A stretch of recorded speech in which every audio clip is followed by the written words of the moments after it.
اور بنارس کی ज्ञानवापी मस्जिद के खिलाफ अदालत में फिरका परस्तों की अर्जियां। मुल्क के एक तबके ने हिंदुस्तान के सेकुलर दस्तूर को कभी तस्लीम नहीं किया। आरएसएस का शुरू से नारा है हिंदी हिंदू हिंदुस्तान।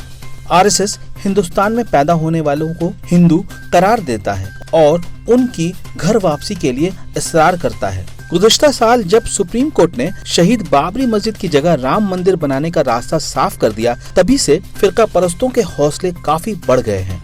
राम जन्मभूमि के बाद अब सारा जोर मथुरा की शाही ईदगाह और बनारस की ज्ञानवापी मस्जिद पर है। अहमियत की बात यह है कि जिस दिन बाबरी मस्जिद शहादत मामले पर हतमी फैसला सुनाया जा रहा था, उसी दिन मथुरा की ईदगाह मस्जिद को मंदिर के करीब से हटाने की दरख्वास्त की समाअत शुरू हुई। इस मामले में जिला सीनियर जज की अदालत में एक अर्जी दाखिल की गई, जिसमें 1968 के मथुरा कोर्ट की रूलिंग को मनसूख करने की गुजारिश की गई। 17वीं सदी में मथुरा के कृष्ण की जन्मभूमि के करीब शाही ईदगाह मस्जिद की तामीर की गई थी। इस मामले में कृष्ण जन्म स्थान सेवा संस्था और शाही ईदगाह इंतजामिया कमेटी के दरमियान बाज़ाब्ता मुआहदा हुआ, जिसकी 1968 में मथुरा कोर्ट ने भी तस्दीक कर दी थी। 17वीं सदी में मथुरा में कृष्ण की जन्मभूमि के करीब शाही ईदगाह मस्जिद की तामीर की गई थी।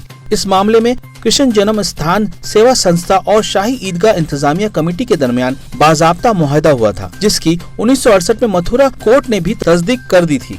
अर्जी में अराजी मुआहदे में तरमीम करते हुए मथुरा कोर्ट के फैसले को मनसूख करने का मुतालबा किया गया। अगर अर्जी मंजूर हो जाती तो मरकजी सुन्नी वक्फ बोर्ड और मस्जिद का इंतजाम करने वाले शाही ईदगाह ट्रस्ट को नोटिस दिया जाएगा। अगर अर्जी समाअत के लिए मंजूर नहीं होती है तो उसे मुस्तरद कर दिया जाएगा। मथुरा की शाही ईदगाह की तरह बनारस की ज्ञानवापी मस्जिद के मामले में भी विश्वनाथ मंदिर की तरफ से डिस्ट्रिक्ट जज की अदालत में मुकदमा दायर किया गया है। 28 सितंबर 2020 को इसकी समाअत हुई, जिसमें विश्वनाथ मंदिर की तरफ से मरकजी सुन्नी वक्फ बोर्ड की सिविल नजरसानी दरख्वास्त को चैलेंज किया गया। मुस्लिम फरीकीन ने केस की समाअत के दायरे इख्तियार के सवाल पर सिविल जज सीनियर डिवीजन अदालत की हुक्म को चैलेंज किया है। 25 फरवरी को वाराणसी की सिविल जज सीनियर डिवीजन फास्ट ट्रैक अदालत ने मस्जिद कमेटी की इस इस्तदा को मुस्तरद कर दिया। इधर अपोजिशन का कहना है कि ये बीजेपी की पोलराइजेशन की फिर नई कोशिश है। पुजारियों की एक तंजीम ने भी इस अर्जी की मजम्मत की है। अखिल भारतीय